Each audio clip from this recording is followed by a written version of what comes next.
The president is holding these high-level talks against the backdrop of two major wars in Ukraine and the Middle East, which he's struggling to keep from spreading.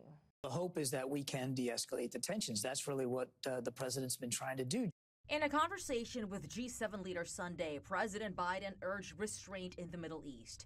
He maintains U.S. support for Israel is ironclad, but he says there is one thing the U.S. won't do, and that's participating in a counteroffensive if Israel does launch one against Iran. Israel is still weighing its response. Right now is when the world must stop ignoring Iran's crimes and take action.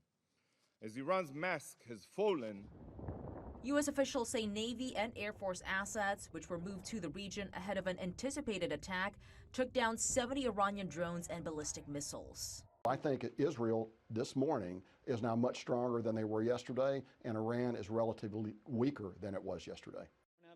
On Capitol Hill, there's a renewed sense of urgency to provide more aid for Israel.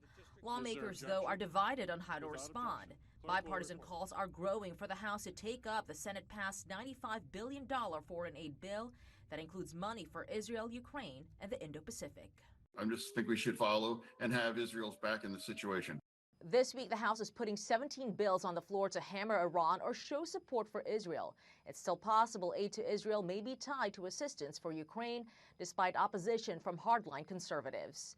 In Washington, Mallory Rivera, Fox News.